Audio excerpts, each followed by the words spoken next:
Bonjour à tous et bienvenue sur Équilibrez-vous, le podcast qui vous aide à rééquilibrer votre santé. Je suis Wilfried, coach en nutrition depuis 2014 et ma mission c'est de vous aider à reprendre le pouvoir sur votre santé grâce à une approche scientifique et naturelle. Lors de chaque épisode, les invités et moi-même partageons nos expériences et nos connaissances afin de vous donner les clés d'une vie plus épanouie.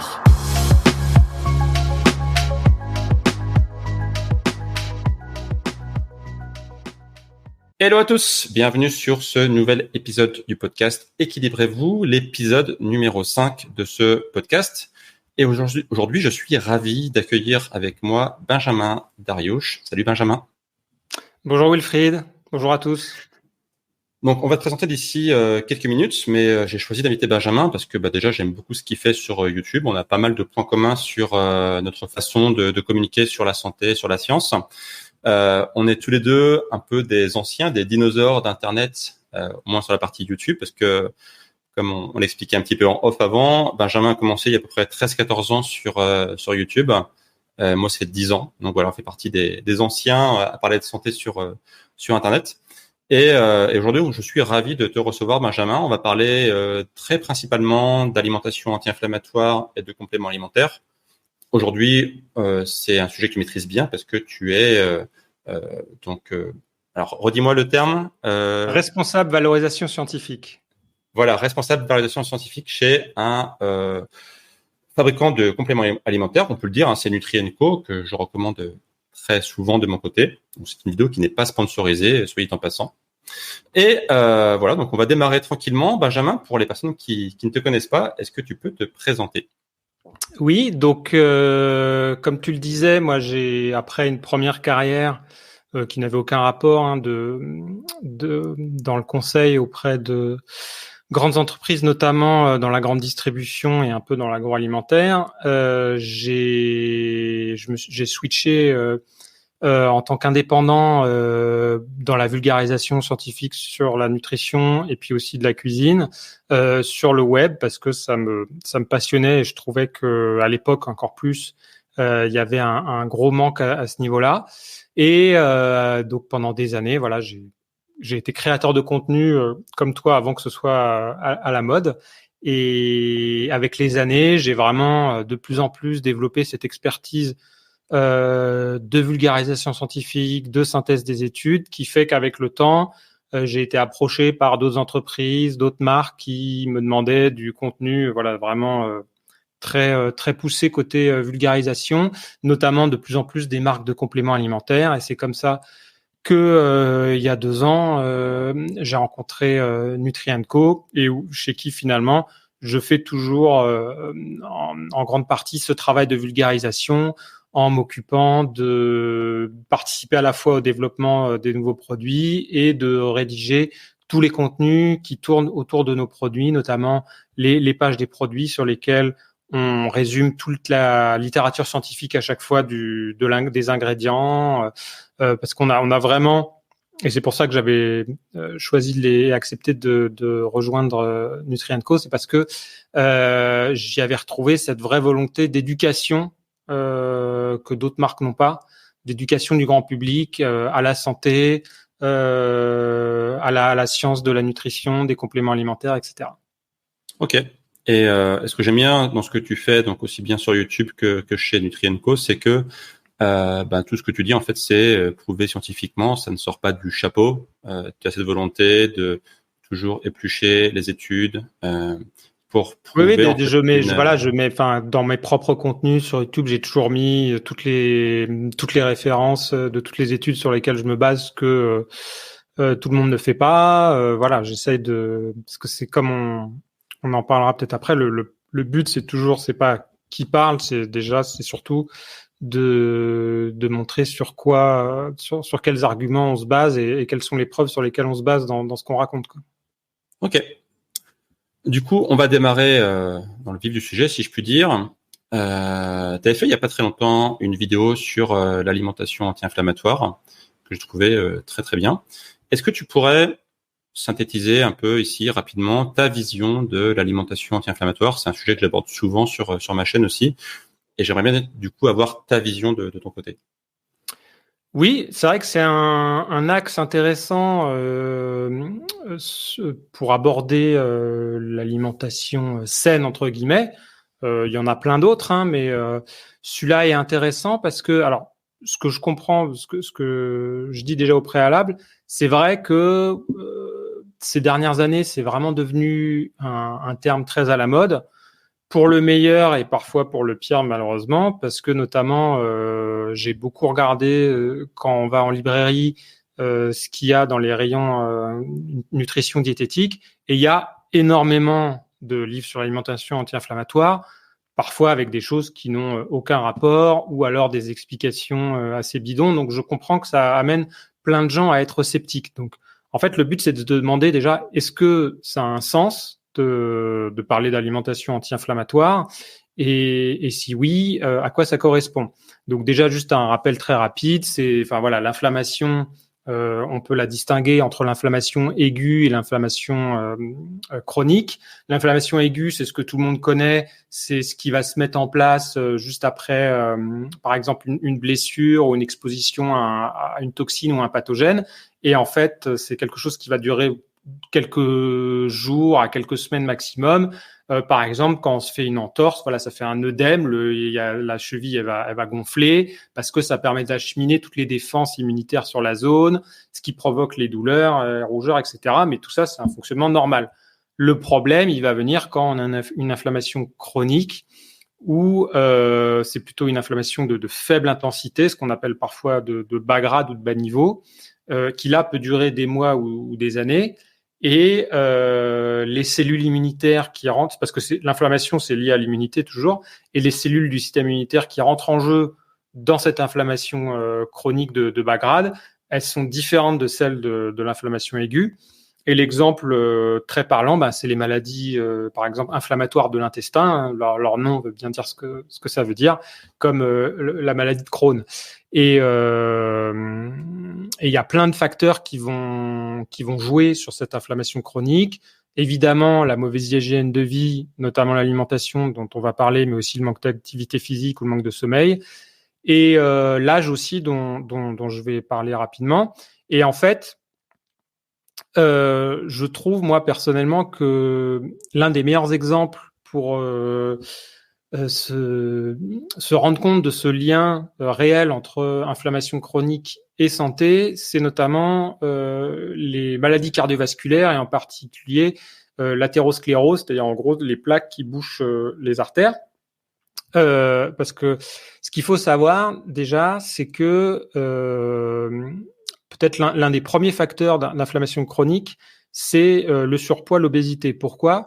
Parce qu'en fait, nos cellules graisseuses, notre masse grasse, les fameux adipocytes, ils produisent, enfin les cellules, elles produisent des molécules qui s'appellent des adipokines, qui sont des molécules pro-inflammatoires, des cytokines. Et il y a une baisse d'un type particulier d'adipokine, alors je suis désolé pour les termes un peu barbares, hein, qui s'appelle de l'adiponectine, qui elle est plutôt bénéfique. En gros, plus de cellules, plus de masse grasse, plus de cellules graisseuses, ça signifie une augmentation de ces molécules pro-inflammatoires et une diminution d'une autre molécule qui est plutôt anti-inflammatoire. Et comme en général, quand on est en surpoids ou obèse, c'est pas obligatoire, mais en général, il y a quand même statistiquement plus de chances qu'on ait des taux de cholestérol, de triglycérides au niveau sanguin plus élevés que la moyenne, parfois au-delà de ce qu'il faudrait. On entre dans un cercle vicieux où cette inflammation chronique va favoriser le bouchage des artères. En fait, parce qu'une inflammation, une inflammation chronique, ça endommage à force les parois des artères, ce qui fait que pour réparer ces parois internes des artères, tu as des globules blancs qui arrivent sur place, qui produisent à nouveau d'autres messagers pour attirer d'autres cellules immunitaires. Et le problème, c'est que dans cette zone inflammée, au fur et à mesure que la circulation passe, tu vas avoir des particules de cholestérol LDL qui vont se retrouver prisionnées.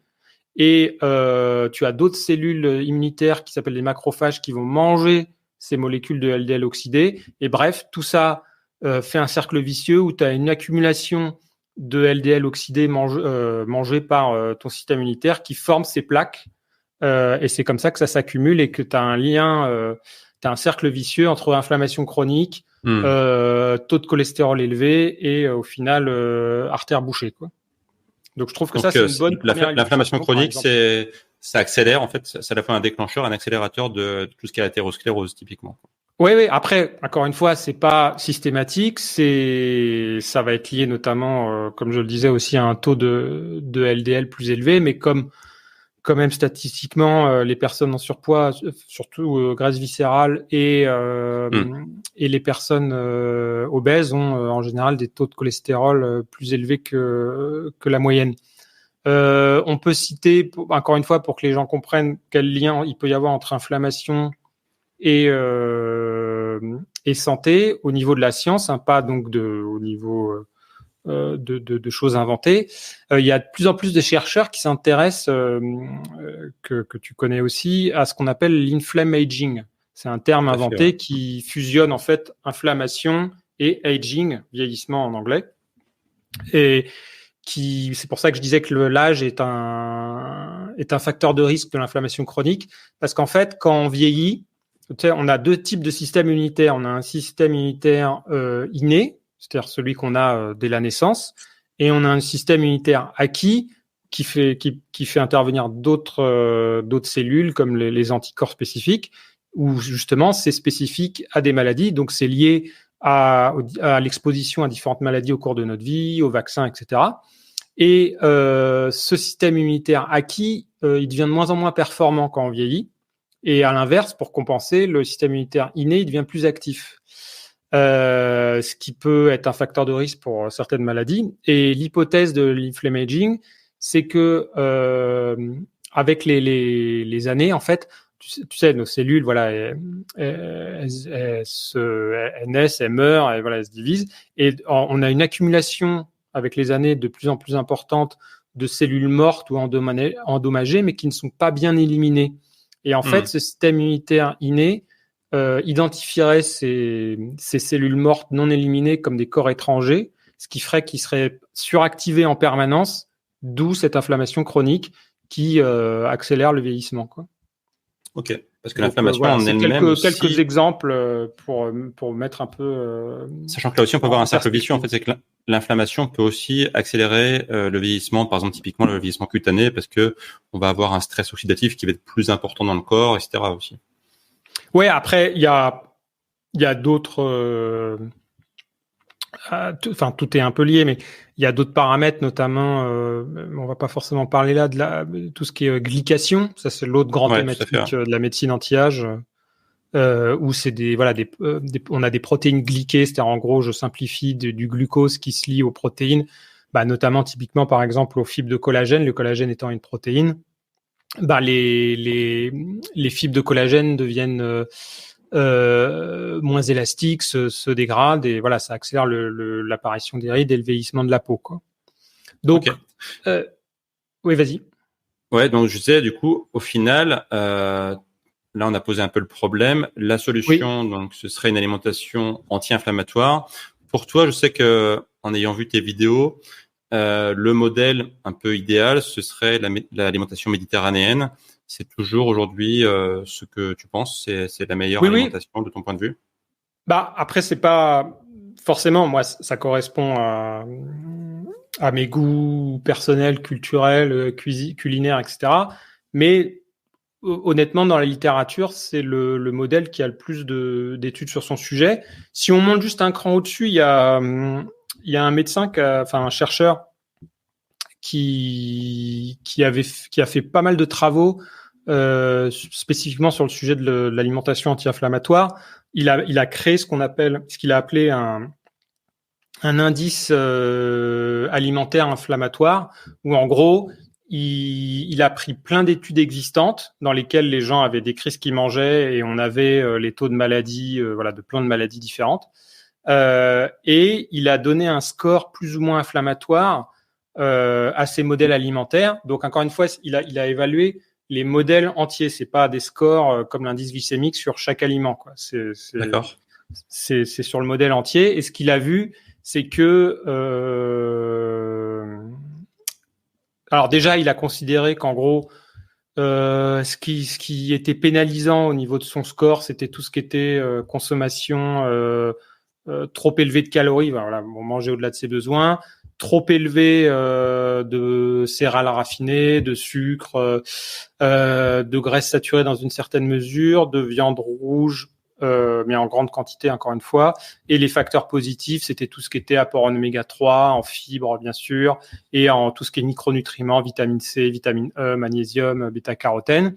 Et ce qu'il a vu, là, c'est intéressant, juste pour finir sur le côté la santé, c'est statistiquement un lien fort entre, avec son score, une alimentation qui était plutôt pro-inflammatoire et un risque plus élevé de maladies cardiovasculaires, de cancer colorectal, d'inflammation chronique des voies respiratoires, voilà, pas mal de Intéressant. pas mal Tu de te souviens du nom conséquences du chercheur? Tu te souviens? Non?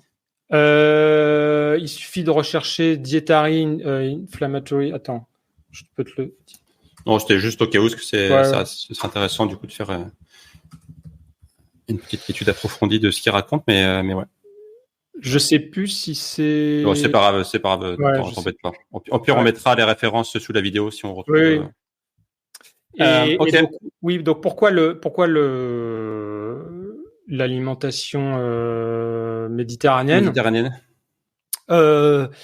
Parce que déjà, elle va regrouper, quand on prend toutes les études qui ont été faites sur différents paramètres indépendants comme l'intérêt des polyphénols, des fruits et légumes, voilà, l'intérêt des fruits et légumes, de certains composés des céréales complètes, des différents types de matières grasses, tout ça, des oméga 3, c'est beaucoup de caractéristiques qui se retrouvent dans l'alimentation méditerranéenne, d'une part.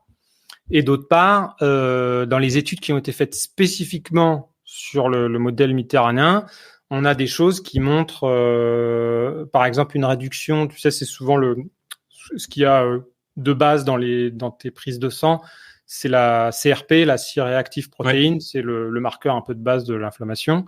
On a vu une diminution importante de la CRP avec une alimentation méditerranéenne, ou aussi, je parlais des effets sur l'athérosclérose, là, et l'effet de l'inflammation chronique sur la paroi interne des vaisseaux sanguins. C'est pareil, il y a plusieurs études qui ont montré que le régime méditerranéen, il améliorait fortement la santé de cette couche interne des vaisseaux sanguins, et donc sur la santé cardiovasculaire, quoi. Donc voilà, il y a pas mal de faisceaux qui montrent quand même que le modèle méditerranéen est un modèle anti-inflammatoire très intéressant. Ok. Et donc, moi, après l'alimentation. Oui, vas-y. J'aime bien le modèle méditerranéen. Juste ce qui me gêne un petit peu aujourd'hui dans le modèle méditerranéen, c'est que il y a une part assez importante de céréales, je trouve. Et étant moi-même quelqu'un qui fait attention au gluten et que je conseille aux gens de faire attention au gluten, de pas trop en consommer, j'ai peur en fait que les gens qui se disent le modèle méditerranéen c'est génial, c'est anti-inflammatoire, c'est du pain matin, midi et soir, même s'il est complet. Je reste persuadé que le gluten est quand même une molécule pro-inflammatoire. Alors, j'ai refait un passage notamment pour préparer parce que je me doutais que tu me poserais la question. J'ai refait un petit passage rapide sur les bases de données des études sur le gluten et les produits laitiers. Et le gluten, en fait, il y a rien de tangible, en tout cas sur le côté inflammatoire. Et c'est vrai que dans l'alimentation méditerranéenne traditionnelle, il y a les produits céréaliers ont toute leur place, sans avoir l'impression que ça pose particulièrement problème. Alors, est-ce que c'est grâce à ça ou malgré ça, ça peut toujours être la question. Je dis pas que tout est forcément parfait. Moi, personnellement, j'en fais pas un problème spécifique. C'est-à-dire qu'il y a des gens qui, je pense que, je mets de côté la vraie intolérance, évidemment. Oui, bien sûr. Là, je parle pas des cœliaques, clairement. Des cœliaques, ouais.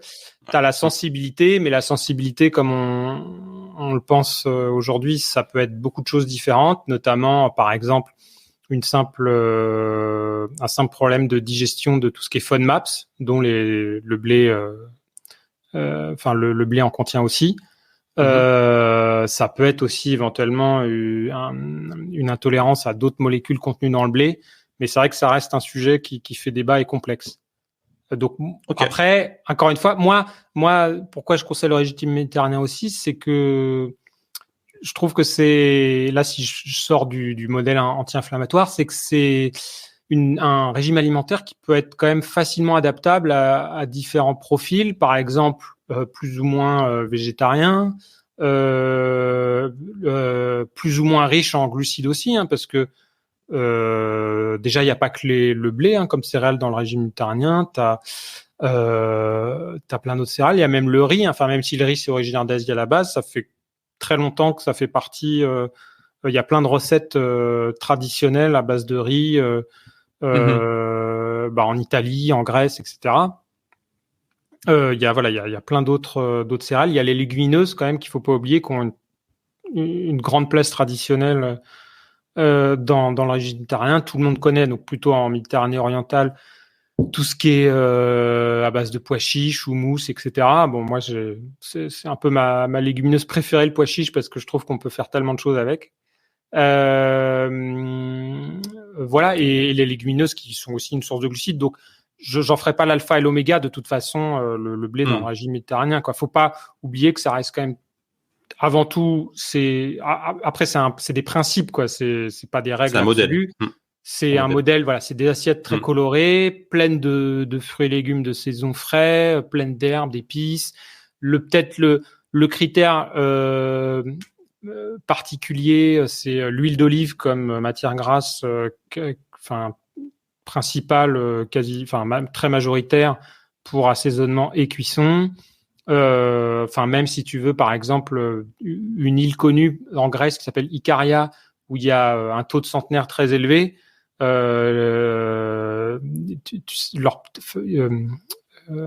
ils mangent très souvent un simple morceau de pain trempé dans l'huile d'olive. Enfin, ils mangent des quantités d'huile d'olive assez impressionnantes. C'est pas juste mesuré à la petite cuillère.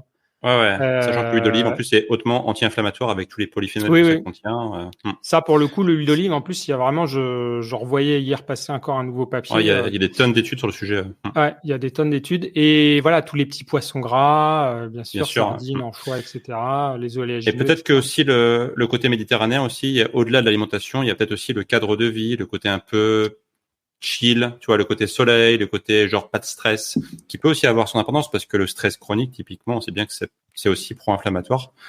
Donc sans dire que tous les gens qui habitent en Méditerranée sont des gens pas stressés, mais globalement, on se rend compte qu'il y a un certain cadre de vie à la méditerranéenne, quoi, qui est pas anodin aussi. Oui, quoi. c'est toujours un tout, c'est dans ce qu'on appelle les fameuses zones bleues là, qui est un terme. Oui.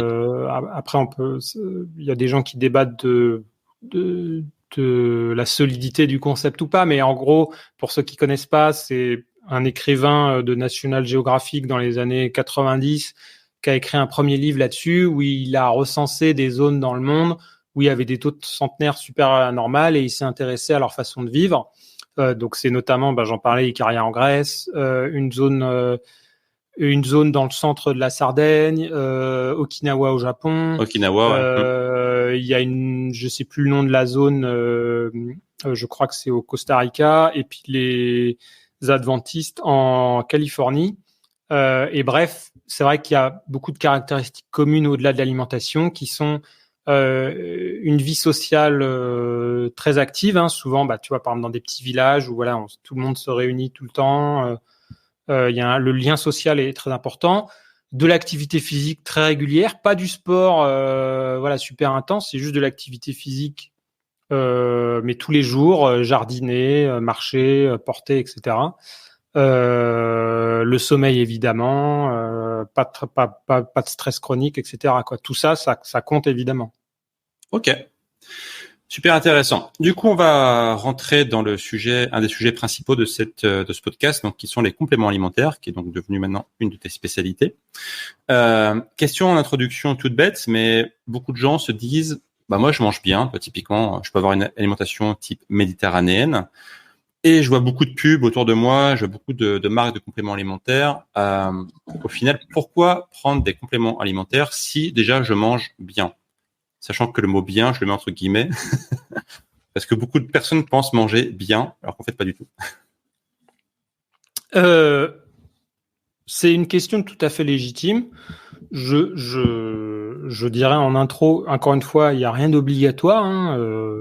C'est pas parce que je travaille pour une marque, pour Nutrient Co, que je dis qu'il faut absolument, dans tous les cas, prendre des compléments. Forcément, moi, je suis convaincu de l'intérêt, mais pas n'importe comment et de manière personnalisée.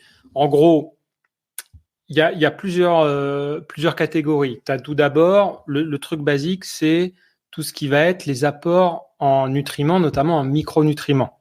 Vitamine D, magnésium, vitamine B12, etc. Là, le but, c'est de ne pas avoir de déficit ou voire de carence et d'avoir des taux optimum. Donc là, c'est plus lié vraiment plus directement à l'alimentation, hormis la vitamine D où là, c'est l'exposition au soleil.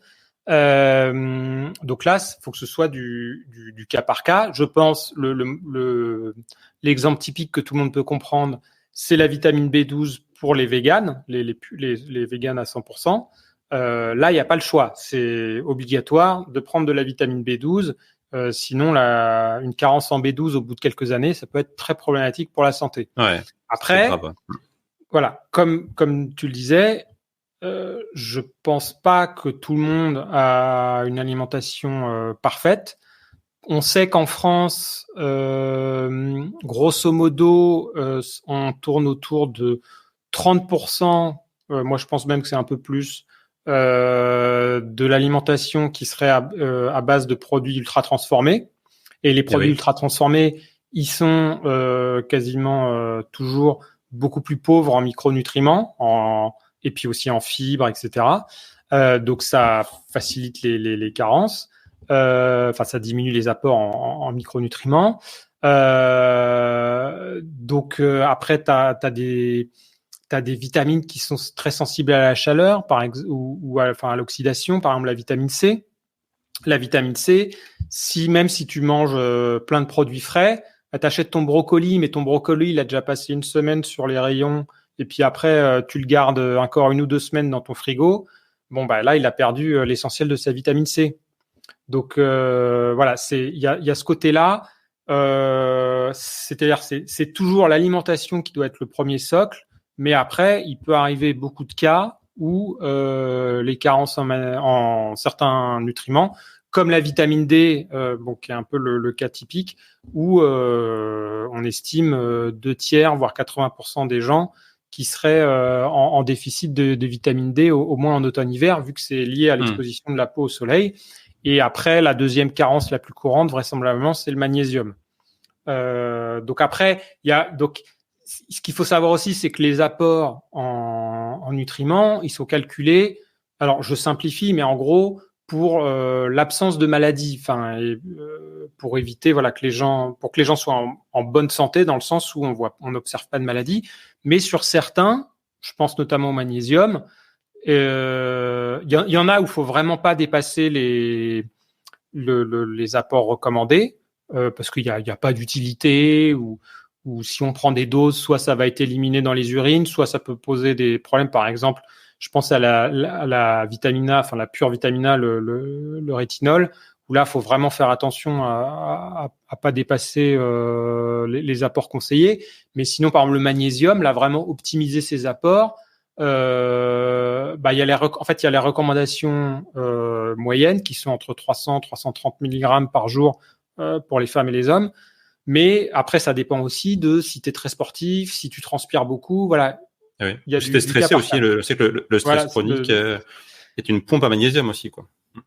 Il y a ça. Et après, il y a, je ferai deux autres catégories au niveau des compléments alimentaires. Donc, encore une fois, là, de toute façon, pour moi, ça doit être toujours du cas par cas, hein. Mais il y a les basiques. Et là, c'est à voir plus ou moins quels peuvent être ces déficits ou ces carences. Et ensuite, tu as des produits qui, là, ne se trouvent pas forcément dans l'alimentation ou en quantité très réduite, et qui peuvent être intéressants. Donc, d'abord, il y a le côté, je vais prendre l'exemple des sportifs, j'en touche juste 2 mots, mais on comprend bien que, par exemple, les protéines en poudre, comme la whey ou des protéines végétales, c'est pas un ingrédient magique, ça permet juste de compléter ses apports en protéines pour avoir son total dans la journée. Mais parfois, c'est pas évident quand ses besoins sont assez élevés, quand on est très sportif, d'en avoir assez ou d'avoir au milieu de la journée, genre au milieu de l'après-midi, on va pas manger son blanc de poulet ou son bol de lentilles. Donc, ça peut être intéressant, d'avoir ces protéines en poudre. Il y a d'autres molécules spécifiques qui peuvent améliorer la performance, qui se trouvent pas dans l'alimentation. Donc, il y a ça. Et après, il y a tout ce qui est, je vais prendre un autre exemple qui est, par exemple, les plantes adaptogènes. C'est ashwagandha, rhodiola, ginseng, etc. C'est des plantes qui ont des études qui montrent leur intérêt pour certaines situations spécifiques, le stress, le sommeil, etc., l'énergie. Forcément, c'est des plantes qui sont pas dans l'alimentation, mais là, ça va être selon les besoins spécifiques de chacun. Encore une fois, où là, il y a rien d'obligatoire. Par exemple, j'en sais rien, moi, t'es stressé et ça te provoque des insomnies. T'as du mal à t'endormir le soir parce que t'es quelqu'un de particulièrement stressé et d'anxieux. Il y a rien d'obligatoire à prendre quelque chose dans l'absolu, mais t'as envie d'un meilleur confort de vie. Tu as envie d'avoir des choses qui t'aident à t'endormir. Alors, il y a d'autres choses en dehors des compléments qui peuvent être faites autour de méthodes de relaxation, etc. Mais il y a aussi des actifs. Ça peut être une aide comme une autre. Comme prendre, par exemple, de la mélatonine. La mélatonine, évidemment, qu'est-ce qu'il y a de plus efficace. Donc, encore une fois, je défends, moi, l'idée que si tu veux, je vois parfois des gens qui prennent les compléments comme un sujet qui est un tout et qui disent soit tout est bien, soit tout est à jeter. Non. Après, il y a des choses très intéressantes, mais ensuite il faut s'y connaître un peu, où il faut se renseigner, où il faut bien se faire conseiller. D'ailleurs, parenthèse, il y a, et ce qui est une bonne chose, de plus en plus de professionnels de santé qui se forment, et d'ailleurs toutes les marques le font, mais dont nous aussi, on fait régulièrement des séminaires pour des professionnels de santé, donc des médecins, des diététiciens, etc. Qui se forment au complément justement pour avoir ça dans leur. Le but, c'est pas de remplacer les médicaments, dans leur spectre de compétences, d'avoir dans leur spectre de solutions à proposer à leurs patients. Ok, super intéressant. On va détailler justement un peu plus tard certains des compléments que tu as cités. Juste avant d'aller dans le détail, est-ce que, pour accrocher au sujet de l'alimentation anti-inflammatoire, tu verrais, on va dire, ton top 3 ou top 5 des compléments justement qui seraient de base intéressants pour aider à réduire l'inflammation chronique? Encore une fois, alors déjà, en fait, je prends beaucoup de pincettes parce que j'ai forcément dans mon job quotidien, c'est un sujet sur lequel on fait très attention de pas faire de. Déjà, tu as des mots que t'as pas le droit d'utiliser, justement pour bien faire cette distinction entre médicaments et compléments. Et tu as des allégations de santé qui sont autorisées en fait. C'est-à-dire que juste pour que les gens comprennent, en tout cas sur les boîtes, les piluliers et sur les étiquettes, il y a des choses qui sont réglementées dans ce que tu as le droit de marquer par rapport aux ingrédients. Par exemple, tu n'as pas le droit de marquer la vitamine C booste ton système immunitaire. Ça, c'est interdit. Ce qui est autorisé, c'est de dire la vitamine C contribue au fonctionnement normal du système immunitaire. Ouais. Ou bien sûr, il n'y a aucun ingrédient dans les compléments qui n'a le droit de dire, je sais pas, guérit le cancer. Si tu mets ça, je peux te dire que tu as la répression des fraudes qui te tombe tout de suite dessus et tu vas te prendre une sacrée amende, quoi. Donc heureusement, c'est pas parfaitement réglementé. Il y a encore beaucoup de choses à améliorer, mais ça permet déjà de limiter un minimum le tout et le n'importe quoi. Donc quel complément pourrait éventuellement aider à réduire l'inflammation chronique? Voilà, je disais juste ça parce que en fait, anti-inflammatoire, ça fait partie de ces quelques mots qui sont interdits pour les compléments alimentaires. C'est réservé vraiment aux médicaments. Tout le monde connaît quand tu as quand tu as une grosse douleur, les gens ont déjà pris des anti-inflammatoires non stéroïdiens. Voilà, c'est vraiment réservé aux médicaments. Mais il y a quelques molécules qui peuvent avoir une action sur des mécanismes anti-inflammatoires. Je pense surtout à deux, d'un point de vue plus général. Les oméga 3, notamment, il y a eu des études qui mesuraient justement les marqueurs inflammatoires comme la CRP au début et à la fin d'une prise d'oméga 3 et qui ont montré effectivement des effets bénéfiques.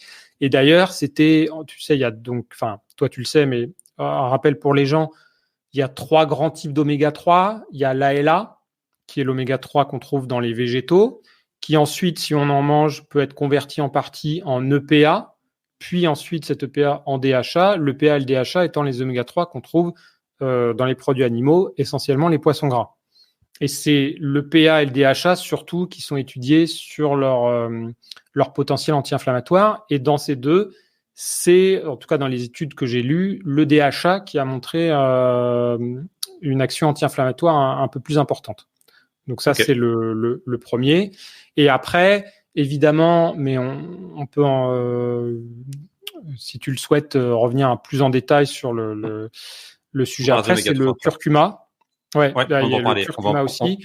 On va en parler après. Voilà, le curcuma, tout le monde y pense. Donc, en 2 mots, tout le monde pense que dans l'imaginaire populaire collectif, c'est anti-inflammatoire. Oui et non, ça dépend en fait de la forme. C'est-à-dire que si c'est juste en épices, comme ça, en poudre, où ça va être très mal absorbé, ça n'a pas vraiment d'action anti-inflammatoire, hors locale au niveau de l'intestin. Il faut que ce soit sous une forme spécifique pour être bien absorbé. Et là, effectivement, la molécule curcumine, qui est l'actif principal du curcuma, pourrait avoir des effets sur des enzymes pro-inflammatoires, voilà, diminuer l'inflammation, sachant que pour l'instant, voilà, ça reste des études surtout sur modèle animal. Donc, c'est un peu les 2 grands basiques. Et après, tu as d'autres extraits de plantes ou d'autres actifs qui peuvent avoir des inflammations, des actions anti-inflammatoires mais plus ciblées. Par exemple, je pense à la Boswellia, qui est une plante pour les douleurs articulaires, voilà, qui cible plus spécifiquement ce qui se passe au niveau des articulations. Voilà. Et après, il y en a d'autres peut-être qui peuvent être plus intéressants pour le cerveau. Voilà. Mais là, c'est les 2 grands généralistes, on va dire. Est-ce que tu mettrais la vitamine D aussi comme complément anti-inflammatoire ? En fait, elle participe au fonctionnement normal du système immunitaire, au bon équilibre. Donc, oui et non, en fait. C'est-à-dire ça, dans le sens où une inflammation chronique est une suractivation du système immunitaire. Oui, sûrement que, il faut forcément avoir un bon taux de vitamine D dans le sang pour un système immunitaire qui fonctionne correctement.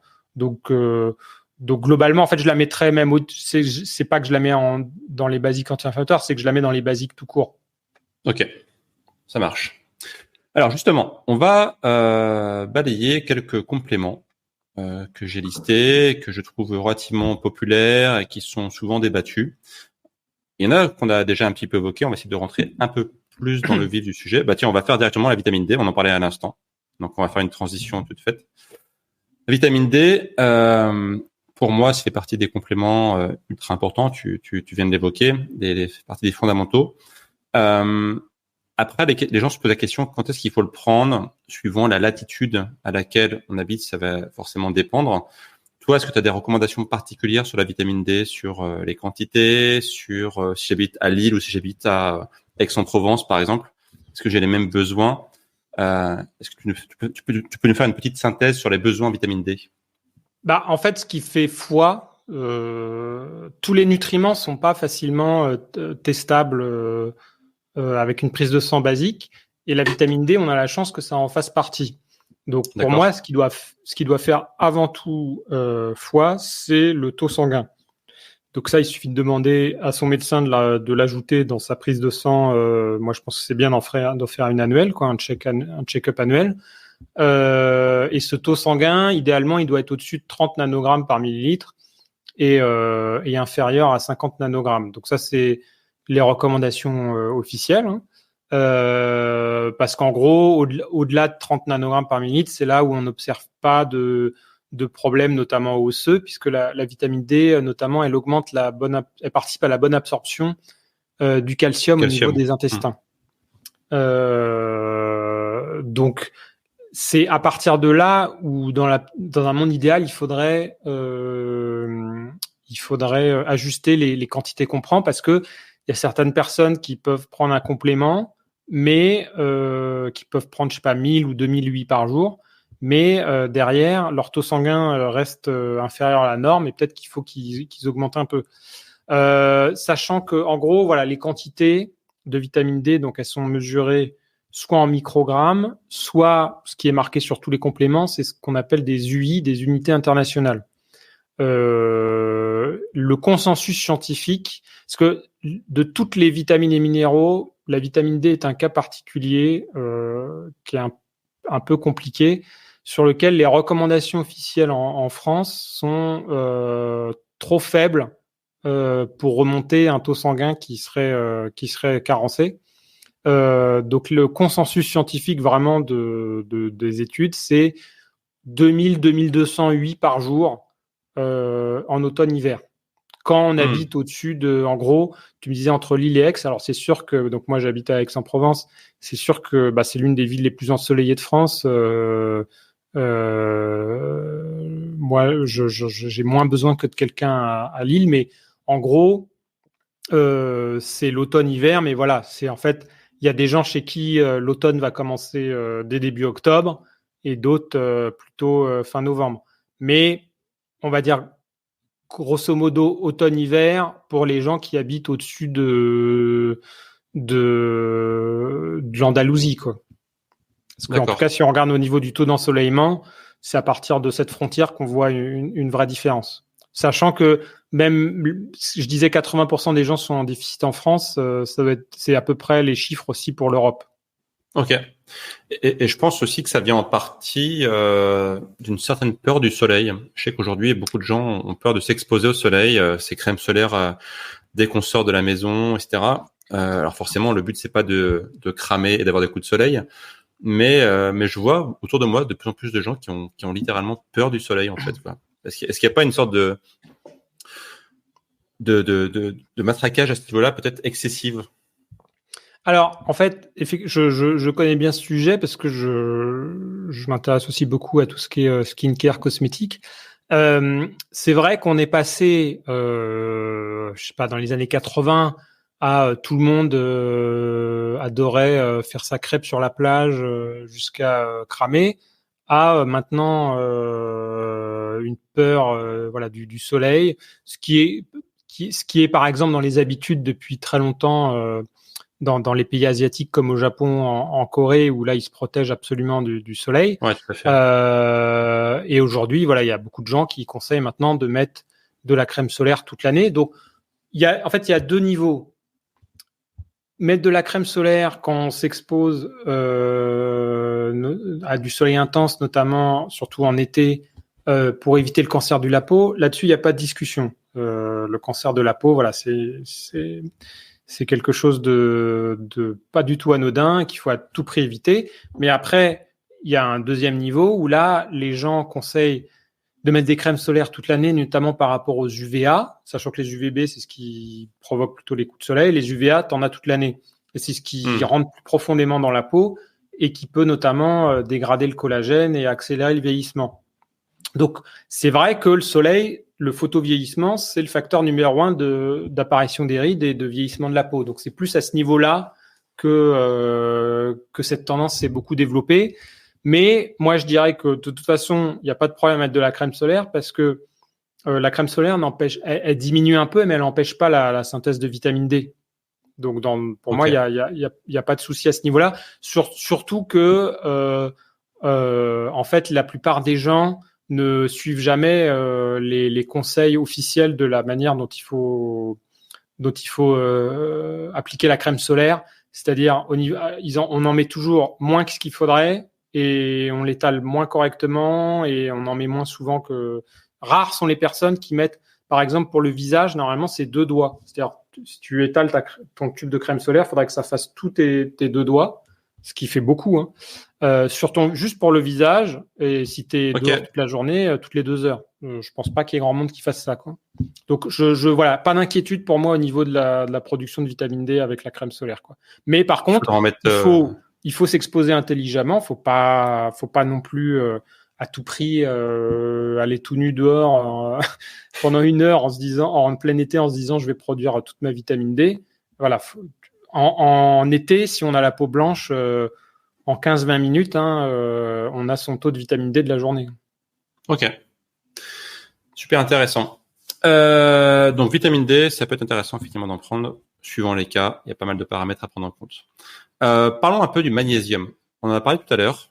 Tu m'as dit que c'était parmi les carences les plus courantes qu'on peut trouver en France et en Occident, je pense. Pourquoi c'est si important du coup d'avoir un bon niveau de magnésium et comment du coup le combler si on a un souci avec? En fait, le magnésium, on peut pas spécifiquement cibler un bénéfice parce qu'en fait, il y en a plein dans le sens où il intervient dans énormément de réactions enzymatiques dans le corps, plus de 300, notamment pour la production d'ATP, qui est la molécule de l'énergie. Ça joue un rôle d'électrolyte. La majorité du magnésium aussi, on le trouve dans les os, parce qu'il n'y a pas que du calcium dans les os, dans notre squelette. Donc, il sert à fixer le calcium dans les os. Il sert à la production, donc je le disais, d'énergie, à la contraction musculaire, même au bon fonctionnement du système immunitaire. Il joue un rôle de calmer l'excitation des neurones quand on est stressé. Il peut jouer des rôles spécifiques dans le cerveau, notamment au niveau on a plein d'études, on a des études qui montrent même une diminution parfois de la migraine, de la pression artérielle, ça peut diminuer l'hypertension. On parlait de la vitamine D. Le magnésium participe au bon métabolisme de la vitamine D et inversement, la vitamine D aussi au fonctionnement au métabolisme du magnésium.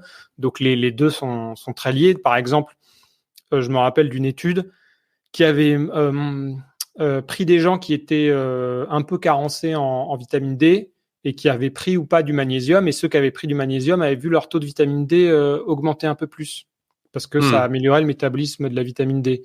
Donc je parlais de ça.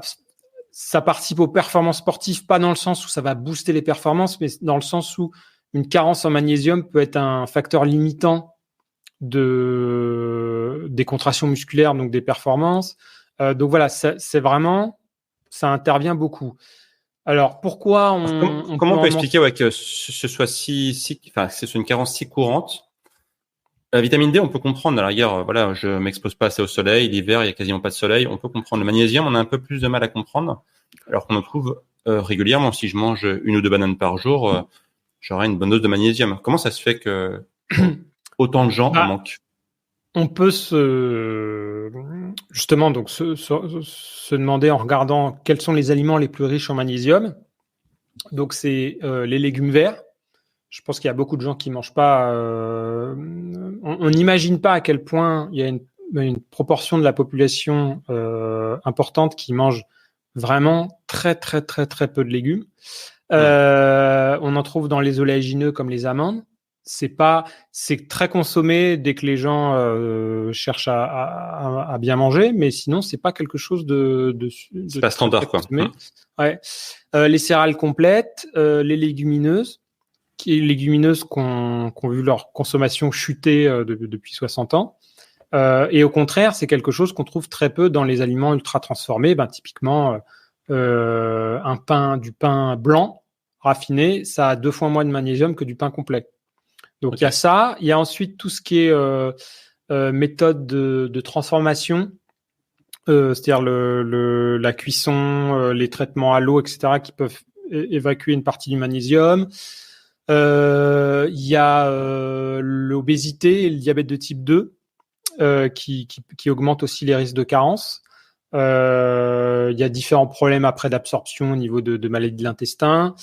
On parlait du stress tout à l'heure aussi, le stress Il y a le chronique. stress, il y a les personnes âgées qui sont très souvent en carence, mais ça c'est un problème de dénutrition globale parce que les personnes âgées souvent ont plus de mal à avoir leurs apports corrects dans la plupart des nutriments.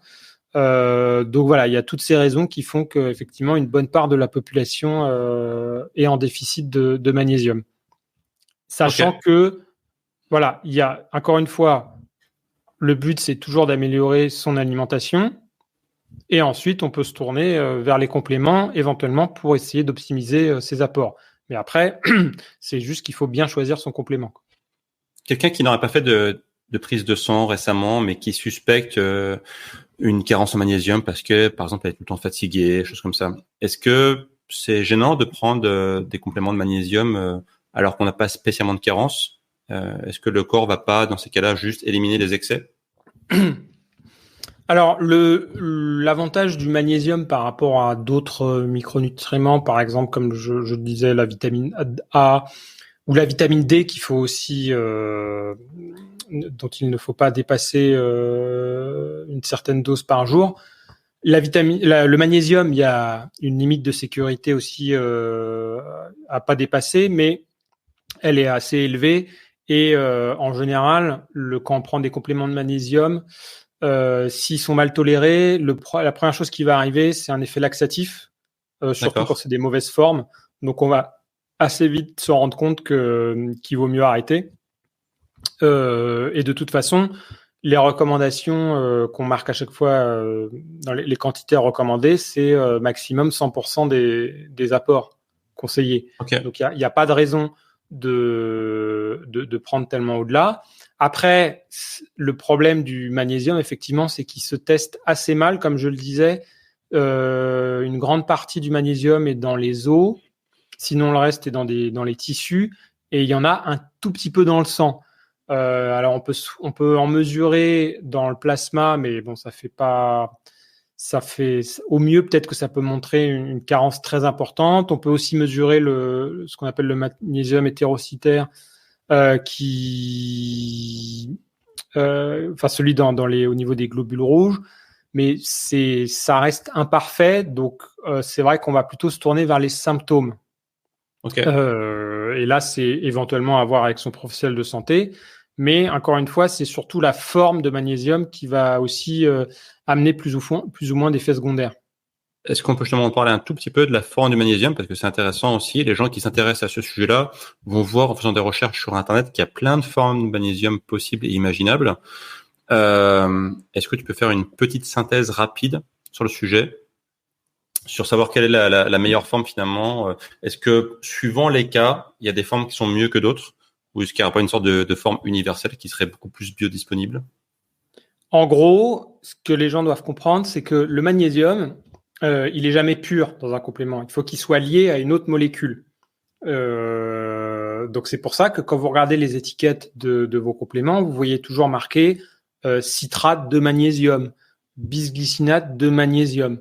Et donc c'est cette forme qu'il faut regarder. Il y a, on peut dire, 3 grandes catégories. Il y a ce qu'on appelle donc ça s'appelle un sel de magnésium, voilà, une forme comme ça. Il y a les sels inorganiques, qui sont l'oxyde de magnésium, le chlorure de magnésium, etc. Ça, c'est les formes les moins intéressantes parce qu'elles sont pas très bien absorbées et elles donnent souvent un effet laxatif. D'ailleurs, il y a beaucoup de gens parfois qui achètent des sachets de chlorure de magnésium pour cet effet laxatif. On peut acheter des sachets de chlorure de magnésium en pharmacie. Donc ça, c'est vraiment pour combler un déficit, c'est les moins bonnes formes. Après, il y a ce qu'on appelle les sels organiques. C'est surtout le citrate, le lactate, le malate de magnésium. Là, c'est déjà beaucoup plus intéressant. Notamment le citrate et le malate, c'est des choses qui sont plutôt bien tolérées, plutôt bien absorbées. Donc, c'est déjà intéressant, beaucoup plus intéressant que les sels inorganiques cités précédemment. Et ensuite, tu as des sels plus récents qu'on appelle aminocomplexés, où ça va être lié à un acide aminé, en fait. Et notamment, le plus connu, c'est le bisglycinate de magnésium. et qui est en général très bien toléré et bien absorbé. Après, chacun de ces sels de magnésium a une teneur plus ou moins élevée en magnésium. C'est-à-dire que c'est pas un pour un, par exemple, t'en as un qui va avoir seulement 20% de magnésium, le reste c'est l'autre truc, genre le citrate, le bisglycinate, etc. T'en as d'autres qui ont que 10% de magnésium, d'autres 30%. Donc voilà, faut faut jongler un peu entre la bonne absorption, pas d'effet laxatif et une bonne teneur. Et si j'ai oublié de citer une dernière catégorie, enfin c'est à part, c'est ce qu'on appelle les liposomes. Les liposomes, ça existe pour d'autres vitamines et minéraux, parce qu'en fait, ça consiste simplement à prendre la molécule de magnésium et l'encapsuler dans une molécule de gras pour qu'elle prenne la voie d'absorption des acides gras. Parce qu'en fait, ces différents sels de magnésium, si tu veux, ils vont suivre, je simplifie, des différentes autoroutes dans ton intestin pour être absorbé. Il y a différentes voies d'absorption. Par exemple, le bisglycinate, c'est un acide aminé, la glycine, donc ça va suivre la voie d'absorption des acides aminés. Le liposome, comme c'est une molécule de gras, c'est très bien, très bien absorbé parce que ça va suivre la voie d'absorption des lipides. Donc c'est vrai que souvent les gens conseillent en basique le bisglycinate parce que c'est un peu le sel qui est bien toléré, bien absorbé, même si sa teneur en magnésium total est un peu faible. Donc il faut prendre un peu plus de gélules.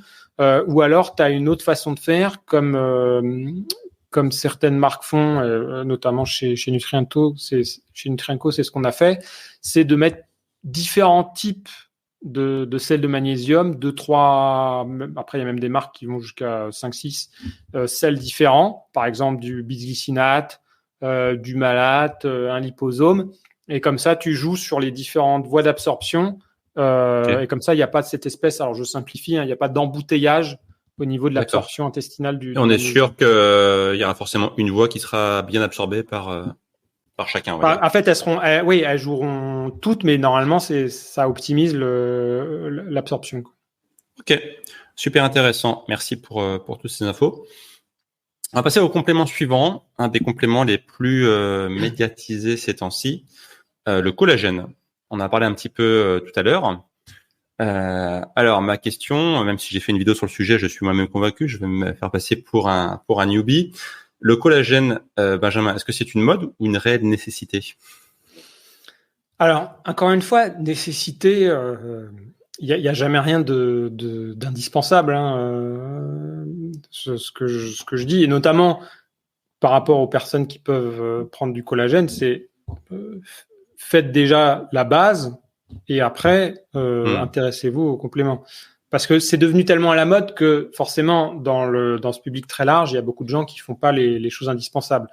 Notamment, je fais le lien juste avec ce que je disais avant, le facteur numéro 1 de vieillissement de la peau qui détruit les fibres de collagène, c'est le soleil. C'est le soleil. Ça sert à rien de dépenser une fortune en différents compléments ou crèmes, notamment en collagène, si derrière vous passez 3 heures à bronzer tous les jours et à surexposer votre peau. Là, c'est sûr que ça sert à rien. Donc, à partir de là, je comprends tout à fait que plein de gens soient sceptiques. C'est vrai que c'est devenu très à la mode parce que forcément, plus il y a de gens qui voient que c'est à la mode, plus il y a de gens qui se disent il y a peut-être de l'argent à se faire en créant une marque. Et puis, finalement, il n'y a pas trop de... Contrairement à d'autres compléments, il n'y a pas de formule forcément très complexe à réaliser. Les gens, ils foutent juste collagène sur leur packaging et voilà, ils se disent que ça va se vendre. Donc, je comprends que ça prête beaucoup à confusion. Mais si on regarde un peu de manière posément les choses, déjà, le collagène, c'est quoi ? En fait, il y a 28 types, enfin en tout cas de ce qu'on connaît aujourd'hui, il y a 28 types de collagène différents, sachant que le type 1 est le plus abondant dans le corps, notamment dans la peau. Le collagène, c'est ce qu'on appelle une protéine de structure.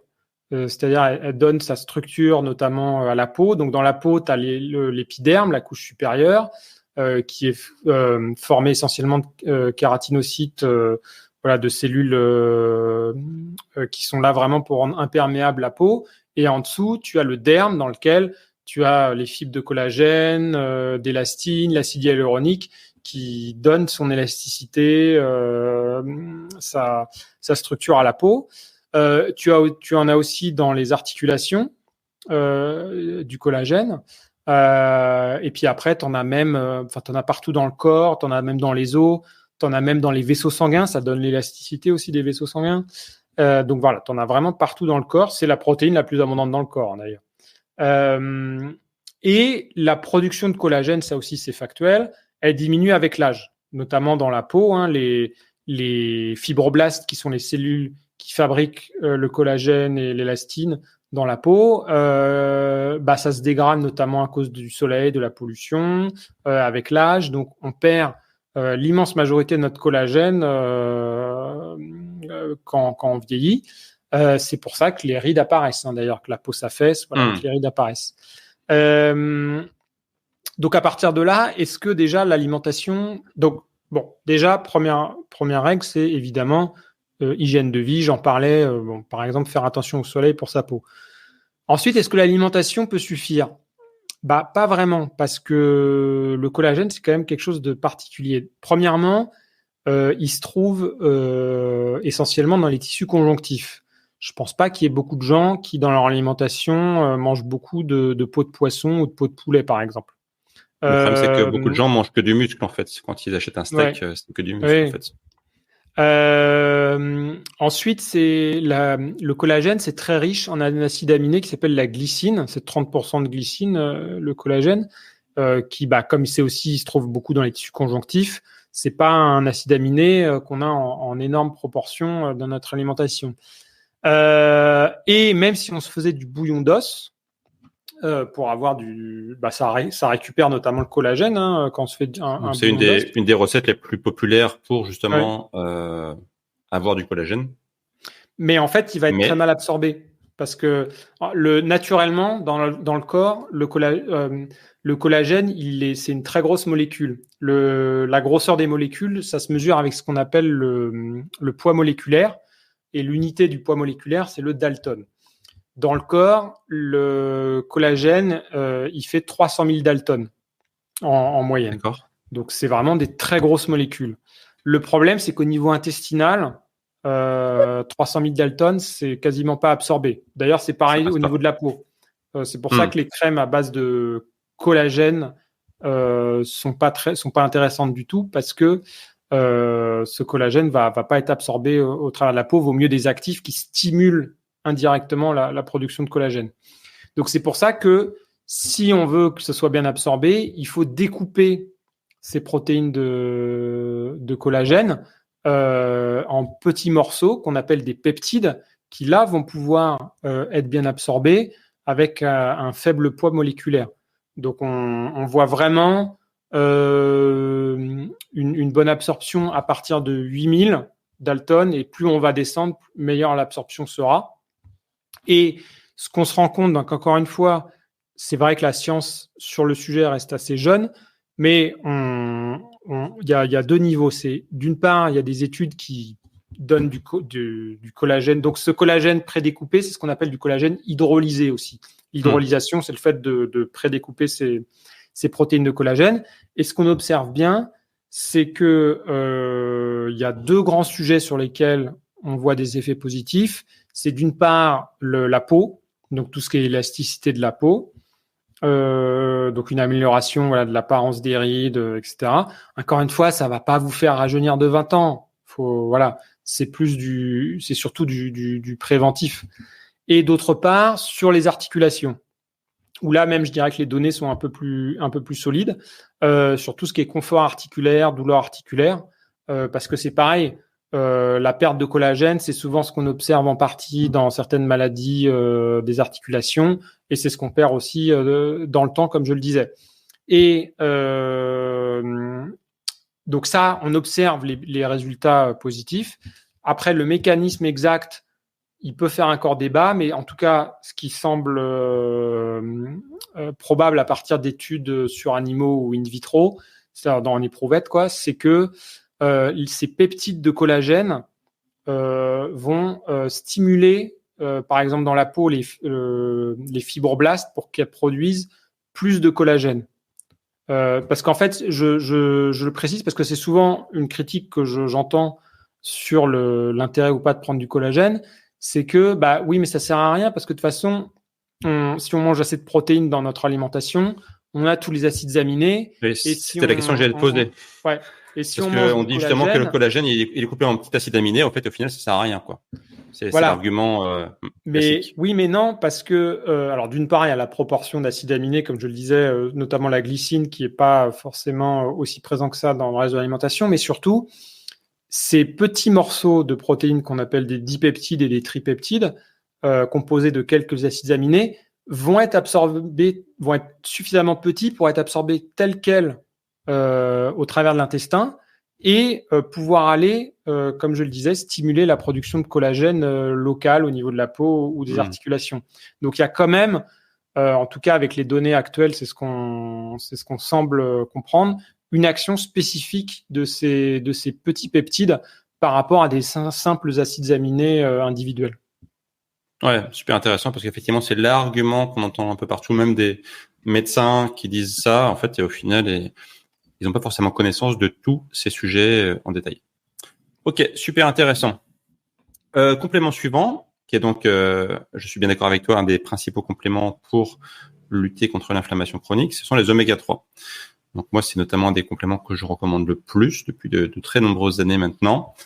Est-ce que tu peux nous dire assez rapidement quels sont les bons critères pour pouvoir choisir ces oméga 3 ? Parce que là, pareil, je pense que c'est partie des compléments où il y a vraiment une jungle énorme. On peut voir tout et n'importe quoi sur les oméga 3, quoi. Oui, bah donc comme je le disais tout à l'heure, il y a 3 types d'oméga 3, la LA qui est la oméga 3 végétale et le PA, le DHA qu'on trouve surtout dans les poissons gras.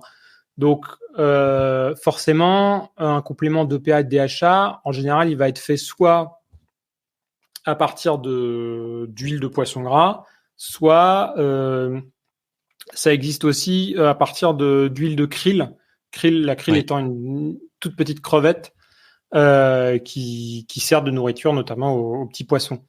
L'huile de krill, bon déjà c'est une autre forme, enfin les oméga 3 se présentent sous une autre forme, mais surtout c'est très très cher parce que forcément il faut une quantité énorme pour produire de krill pour produire la même quantité d'oméga 3. Donc pour moi ça fait pas partie des options pertinentes. Donc c'est vraiment les compléments d'oméga 3, c'est issu d'huile de poisson. Donc forcément que le premier critère, ça va être déjà la qualité du poisson. Est-ce que c'est quel type de poisson? Donc plutôt privilégier les petits poissons. Est-ce que c'est de la pêche sauvage? Et est-ce que c'est de la pêche durable, éventuellement, si c'est important, et moi je considère que c'est un critère important. Donc il y a ça, et ensuite il y a tout ce qui va être le processus de transformation. Donc est-ce que l'huile, parce que les oméga 3 c'est sensible à la chaleur, donc est-ce que les huiles vont être chauffées ou pas? Est-ce que c'est correctement filtré pour éliminer tous les métaux lourds, les contaminants éventuels? Voilà, il y a tous ces critères-là. Il y a le label EPAX, par exemple, aussi, qu'on trouve et donc, souvent. Il y a des labels qui ont été créés pour valider cette qualité, et notamment le plus connu, c'est EPAX. C'est pour ça que toutes les marques qui font des produits de qualité choisissent des huiles EPAX. Et après, le dernier point, c'est le ratio entre EPA et DHA. Donc, ce qu'on peut trouver naturellement dans les poissons en général, c'est plus de PA que de DHA. Mais donc c'est pour ça que beaucoup de compléments proposent un ratio de 2 fois plus de PA que de DHA en général. Mais le ratio plus physiologique pour l'homme, ce serait plus de DHA que de PA. Et en plus, le DHA, il est considéré comme un acide gras essentiel parce que, ou quasi essentiel, parce que justement, le taux de conversion est tellement faible de d'EPA en DHA que on peut facilement en manquer. Et comme je le disais, il y a pas mal d'études récentes qui montrent que, notamment dans les actions anti-inflammatoires, ça viendrait plutôt du DHA. Donc c'est pour toutes ces raisons que il y a d'autres marques comme nous qui avons fait le choix de mettre un ratio largement à l'avantage du DHA. En plus, c'est le DHA aussi qu'on trouve essentiellement dans le cerveau. C'est l'acide gras le plus important dans le cerveau. Donc pour tout ce qui est important, performance cognitive et longévité du cerveau, c'est l'acide gras le plus important. Et pour moi, il y a un critère qui est super important pour bien choisir ces oméga 3 aussi, c'est le degré d'oxydation, l'indice Totox. Oui, pardon. Et voilà, il y a non, c'est pour ça que je voulais t'en parler, parce qu'effectivement, aujourd'hui, on trouve des compléments d'oméga 3 où il n'y a pas cette mention. Alors, sans dire que c'est forcément des mauvais compléments, mais je pense qu'aujourd'hui, c'est tellement une information importante que les marques qui ont un bon indice Totox, le marquent sur leurs compléments. Je pense que c'est quasiment obligatoire, en fait, quoi. Sinon, c'est un argument marketing. Ouais, donc, en fait, donc alors on peut peut-être rappeler pour ceux qui ne connaissent pas qu'est-ce qu'un indice Totox pour les gens qui ne connaissent pas. En gros, les oméga 3, ça peut s'oxyder très facilement, notamment à cause de la chaleur ou si ça a été trop exposé à la lumière pendant le processus de fabrication, etc. Si c'est mal conservé. Et donc, des oméga 3 oxydés vont être beaucoup moins efficaces et même si c'est très oxydé, ça peut être néfaste.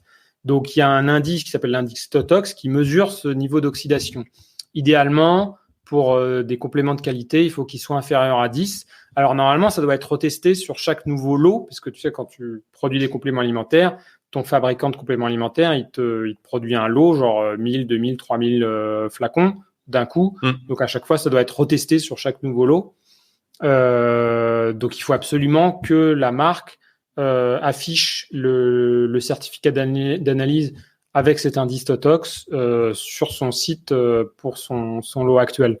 Ça, c'est quelque chose d'absolument indispensable.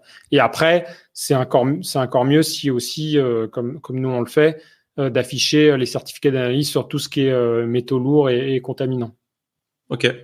Et d'ailleurs, on voit parfois des études aux États-Unis qui disent que bon, finalement, les oméga 3, c'est pas forcément si top que ça. Voire, on en voit certaines qui disent que ça pourrait même exacerber des maladies type cardiovasculaire. Alors, ce sont souvent des études de cohorte, donc c'est pas forcément très pertinent. Mais moi, ma théorie, c'est que ceux qui font des études, en fait, d'oméga 3 sont pas forcément au courant de ça et prennent peut-être des oméga 3 lambda du commerce qui ont été chercher dans un supermarché du coin, et qu'au final, comme tu le disais, des mauvais oméga 3, donc n'ont pas forcément un bon indice Totox, peuvent être délétères en fait pour la santé. Qu'est-ce que tu penses de ce critère-là? En fait, tu as eu pas mal, donc vraiment sur les maladies cardiovasculaires, c'est vrai que c'est ambigu parce que tu as eu plusieurs méta-analyses, donc qui sont des synthèses de toutes les études qui existent sur le sujet, qui sont sorties, enfin il y en a plusieurs qui sont sorties qui ont montré un effet, enfin pas d'effet des oméga 3 sur les santé cardiovasculaire. Après, il y en a d'autres qui sont sortis qui en montraient. Donc, je pense qu'effectivement, ça dépend tellement de la qualité du complément qui est pris. Je pense que tous les facteurs confondants ne sont pas forcément pris en compte. Notamment, il y a une autre étude là que j'ai vue. J'ai pas eu le temps de la regarder en détail, mais je sais qu'il y a juste quelques jours là, il y a peut-être 2 semaines, il y a une autre étude qui montrait que ça pouvait même augmenter un facteur de risque cardiovasculaire. Mais sauf qu'en fait, quand tu regardais dans le détail, j'ai regardé vite fait, il mesurait pas la quantité d'oméga 3 qu'il y avait dans l'alimentation, sinon par ailleurs. Enfin, il manquait trop de choses pour que ce soit qualitatif. Donc, c'est un peu la limite des études d'observation sur ce genre de choses, quoi. On est bien d'accord. Allez, le dernier complément alimentaire, avant de passer à des questions plus rafales, on va dire, le curcuma et la curcumine. On en a parlé tout à l'heure aussi, tu as évoqué un peu le sujet, parmi les compléments anti-inflammatoires. Donc effectivement, le curcuma a un peu cette légende d'être une épice anti-inflammatoire. Tu l'as dit tout à l'heure, c'est un peu plus compliqué que ça, parce que c'est la curcumine qui est l'effet efficace du curcuma. Mais en fait, dans l'épice en tant que telle, finalement, c'est un peu compliqué de l'avoir en version très biodisponible. Donc, est-ce que du coup, des compléments alimentaires de curcuma optimisés vont aider vraiment à avoir les effets du curcuma avec son réel potentiel, on va dire, quoi. En fait, toutes les études qui montrent une efficacité hors sphère digestive, une efficacité avec des résultats cliniques du curcuma, c'est toujours des études qui ont été faites avec des extraits de curcuma qui ont été traités pour augmenter sa biodisponibilité. C'est jamais avec juste en épices ou en poudre.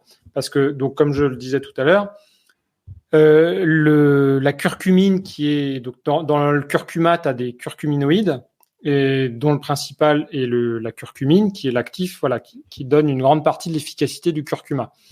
Le problème, c'est que cette curcumine va très mal être absorbée, va mal passer la paroi intestinale, et donc c'est pour ça que ça va au mieux avoir qu'une action locale sur la muqueuse digestive, ce qui peut être éventuellement l'effet recherché. Donc, pour améliorer cette biodisponibilité, on peut. Alors, il y a eu d'abord la méthode un peu à l'ancienne, dans un premier avec temps, du poivre, même si on trouve avec du poivre noir, avec de la pipérine, ça augmente un peu l'absorption, mais c'est pas l'idéal parce que notamment, ça augmente la perméabilité intestinale. Donc, c'est pas forcément la meilleure méthode pour optimiser l'absorption. Et ensuite, il y a eu des différentes formes brevetées, c'est-à-dire des entreprises qui ont développé un process spécifique où ils mélangeaient la curcumine avec une autre molécule, en général des phospholipides, qui vont augmenter de manière assez importante l'absorption de cette curcumine. Donc, il y a différents extraits brevetés qui existent avec différentes marques qui ont chacune créé leur façon de faire. Il y a Meriva, il y a Turmipure, celle qu'on a, il y a Novasol. Voilà, il y en a différentes qui sont toutes plus ou moins intéressantes. Mais voilà, donc ce qui va augmenter ces techniques, c'est ce qu'on appelle un véhicule, le véhicule voilà qui va augmenter largement l'absorption du curcuma. Après, ce qui peut jouer, comme critère, c'est donc il y a ce taux d'absorption, mais parce que ce process pour améliorer l'absorption, il peut être fait avec des produits qui sont pas forcément d'origine naturelle et qui permettent pas d'avoir le label bio. À ma connaissance, il y a que le Turmipure Gold que celui qu'on a qui permet d'avoir un véhicule d'origine naturelle et donc le label bio. Ok, super intéressant. Donc voilà. Et donc au final, ce complément de curcumine va aider à avoir les effets anti-inflammatoires du curcuma. Voilà, sachant que après en action spécifique, là où il y a les meilleures preuves de l'intérêt de la prise de curcuma, c'est notamment sur tout ce qui est douleur articulaire. D'accord. Donc des personnes qui auraient de l'arthrose aussi éventuellement, des choses comme ça, ou de la polyarthrite rhumatoïde, oui. Ça peut être un petit complément intéressant, quoi. Voilà. Après, ça pourrait aider sur d'autres problématiques comme le syndrome prémenstruel ou des choses comme ça. Mais les données les plus solides, c'est vrai que c'est douleur articulaire, amélioration aussi des marqueurs sanguins, comme les taux de lipides, cholestérol, triglycérides, etc. chez les personnes en surpoids. Voilà, il y a plusieurs catégories d'effets intéressantes. Ok, super. Dernière partie. Je vais te proposer du coup des cas concrets des personnes qui ont un régime alimentaire ou dans une situation de leur vie. Et ce que je te demande du coup, c'est de me dire, voilà, de ton côté, quels seraient les compléments alimentaires idéaux, on va dire. Alors forcément, il y a du cas par cas. J'ai bien retenu ce que tu m'as dit, qu'il n'y a pas de choses universelles, mais on va dire voilà, peut-être pour une certaine catégorie de la population, quels seraient les meilleurs compléments alimentaires qu'ils pourraient envisager pour ces cas-là. Première catégorie, c'est un sujet qui m'intéresse aussi moi à titre personnel, j'ai fait pas mal de vidéos sur le sujet, sont les compléments alimentaires anti-vieillissement. Est-ce que tu penses à certains types de compléments qui pourraient être utiles dans l'anti-âge, on va dire, l'anti-aging? C'est vrai que je m'y intéresse aussi. Pour l'instant, j'ai rien trouvé qui me convainque à 100% sur des choses dans les hors des choses qui sont très connues. Pour moi, si tu veux, il faut plutôt regarder qu'est-ce qui favorise le vieillissement. Donc, les principales, les deux plus grosses, les deux principales causes de mortalité en France, c'est maladie cardiovasculaire et cancer. Alors, il n'y a jamais rien de sûr dans la vie, dans ce qu'on fait, mais au niveau prévention, bon, encore une fois, c'est alimentation, activité physique, etc., sommeil. Donc, santé cardiovasculaire, on en a parlé avec les oméga 3. Évidemment, éviter. Moi, j'en ferai partie. Je mettrai ça dans un package longévité aussi. Magnésium, vitamine D, dans le sens d'éviter les carences. Santé du cerveau aussi, garder des bonnes performances cognitives. Donc, je mettrai. On retrouve les oméga 3. Est-ce que le collagène, du coup, pour la partie apparence, ça pourrait être inclus? Et après, il y a tout ce qui est. Alors, si c'est l'apparence extérieure, enfin la peau qui nous intéresse, je mettrais collagène et acide hyaluronique. Enfin, acide hyaluronique, plutôt des cures régulières. Et on pourrait mettre aussi coenzyme Q10, qui est un antioxydant qu'on retrouve dans toutes les cellules de notre corps et dont la production diminue aussi avec l'âge. Qui est connu dans les cosmétiques, mais en fait qui est utile pour tout le corps. Ça peut être intéressant, notamment en prévention cardiovasculaire, surtout si les gens prennent des statines. Et sinon, oui, je voulais dire aussi, il faut pas oublier que quand on vieillit, l'un des plus gros problèmes, ça peut être la perte de mobilité, le fait qu'on devienne dépendant, avec la fonte musculaire notamment. Donc c'est pour ça que c'est très important déjà de garder une activité physique, notamment du renforcement pour préserver sa masse musculaire. Là-dessus, ça peut être éventuellement intéressant. Il y a beaucoup d'études qui sont faites sur les protéines en poudre, notamment la whey, chez les seniors, parce que c'est quelque chose de facile à avaler, qui permet de maintenir son apport en protéines. Et c'est connu pour les pratiquants de musculation, mais la créatine, c'est aussi très intéressant pour les seniors parce que ça permet à la fois de participer à la préservation de la force, et c'est une molécule en fait qui sert de source d'énergie aux cellules et notamment dans le cerveau. Et la créatine aurait un vrai intérêt aussi pour le côté énergie du cerveau. Donc voilà. J'avais vu ça après, il y a des compléments. Voilà, il y a des compléments que je suis en train de regarder. Pour l'instant, j'ai pas d'avis encore tranché dessus. Effectivement, pour lutter éventuellement contre la glycation ou notamment, il y a des gens, surtout aux États-Unis, là, dans tout ce qui est biohacker, qui prennent de la metformine, qui est un médicament contre le diabète, mais donc qui limiterait la glycation, et ils prennent ça comme anti-âge. Bon. Je trouve que c'est un peu limite, plus que limite, de prendre un médicament comme truc anti-âge. Mais voilà, je pense qu'il y aura des choses intéressantes dans les années qui viennent, qui vont arriver, quoi. Mais ne pas oublier, encore une fois, les basiques avant de. Bien sûr. Oui, dans mes questions qui vont arriver là, on part du principe que les gens ont une bonne alimentation, une bonne activité physique, un bon sommeil, que tous les basiques ont été vus. Sinon, effectivement. C'est plus compliqué. Mais oui, tout à fait. D'ailleurs, en reparlant un petit peu de biohacking aux États-Unis, petite parenthèse, est-ce que d'ailleurs toi tu suis à titre personnel les travaux, par exemple, de Brian Johnson? Oui, en fait, j'ai prévu de faire une analyse assez poussée de ses conseils dans les semaines qui viennent. Donc, j'ai pas encore tout regardé en détail, mais moi, c'est toujours intéressant. Mais je pense que au niveau de son alimentation, moi, je suis pas d'accord que c'est forcément l'idéal ce qu'il fait, dans le sens où j'ai déjà un premier problème dans son côté manger quasiment la même chose tous les jours. Moi, je pense qu'il faut plus de variété que ça. Même d'un point de vue purement santé, hors plaisir, par exemple, varier énormément tous les fruits et légumes, ça te permet de varier les apports.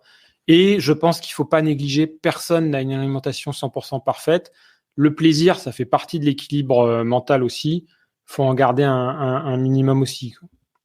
Donc, il y a ça. Et après, il prend quand même tellement de compléments. La liste, elle est astronomique. Hein. Je crois que tous les matins, je sais plus combien de pilules il prend, mais c'est un sketch, quoi. C'est énorme. Il doit en prendre au moins 30 ou 50. Ouais, j'allais dire 30 ou 40, ouais. Ouais. Donc pour juste une parenthèse dans la parenthèse, pour ceux qui ne connaissent pas, Brian Johnson, c'est une sorte de biohacker américain, milliardaire, qui a fait ses débuts dans la tech, on va dire, et qui aujourd'hui donc est milliardaire. Et l'avantage, en fait, entre guillemets, c'est que c'est une sorte d'expérience à taille humaine. En fait, c'est qu'il prend son corps comme une sorte de grosse expérience. Il teste pas mal de choses. L'avantage, c'est qu'il a un budget illimité, donc ce qui est plutôt intéressant. Et il s'est entouré du coup de pas mal de médecins anti-âge. Oui, bon après le protocole parfait. Il se faisait faire des transfusions du sang de son fils pour avoir du sang plus jeune. Enfin voilà, bon il y a des trucs qui sont quand même pas. Après, je trouve ça intéressant à suivre. Moi, je pourrais pas vivre sa vie parce que c'est trop stressant, je pense, trop strict. Mais c'est intéressant à regarder de loin un peu, voir ce qu'il fait et certains sujets, je pense, sont intéressants. Ok. Tout à l'heure, tu parlais des seniors. Intéressant. Quel complément alimentaire tu pourrais recommander pour les seniors, typiquement des personnes qui ont plus de 50 ans? Alors, on a parlé de la créatine. C'est exactement ce que c'est exactement la même chose que ce que j'ai dit pour la longévité, en fait, hein, oméga 3, magnésium, vitamine D, notamment pour les femmes qui sont pour la santé des os. Après, il y a des trucs spécifiques, comme je disais, si c'est plus, j'ai pas parlé, voilà, on peut axer plus cerveau, problème de concentration, de mémoire. Il y a d'autres plantes qui sont intéressantes, notamment, je pense au ginkgo biloba, qui est une plante vraiment intéressante contre pour la mémoire, contre le déclin cognitif. La rhodiola aussi, qui est à la fois pour le stress et les performances intellectuelles. Comme je le disais, voilà, il y a le côté masse musculaire, force. Un problème assez courant chez les seniors, c'est l'ostéoporose. Oui. Au-delà de la vitamine D qui va aider donc pour le calcium, on en a parlé tout à l'heure avec la vitamine D. Est-ce que la vitamine K2 aussi, qui me semble essentielle, on pourrait l'inclure dedans? Oui. Après, il y a pas forcément besoin d'un complément. Surtout que le problème de la vitamine K2, c'est que tu peux pas la prendre si tu prends des médicaments anticoagulants. Ce qui est chez beaucoup de seniors, donc ça limite aussi pas mal. C'est pour ça qu'on n'a pas voulu forcément, parce que si on avait un produit que vitamine D plus vitamine K2, ça limiterait trop ça empêcherait les gens qui veulent juste prendre de la vitamine D d'en prendre. Et la vitamine K2, tu peux en trouver quand même pas mal dans les légumes verts à feuilles notamment. Donc, mais c'est vrai que la vitamine K2, elle permet de prendre le calcium du sang pour l'emmener dans les os. Donc, c'est une vitamine importante. Oui. Pour les personnes qui sont végétariennes, voire véganes, donc on parlait de la B12 tout à l'heure, forcément essentielle pour les véganes, un peu moins pour les végétariens parce que eux peuvent avoir des apports via les œufs, par exemple, ou par le poisson s'ils sont pesco-végétariens. Est-ce que tu vois des compléments particuliers pour les personnes qui ne mangent quasiment pas de viande?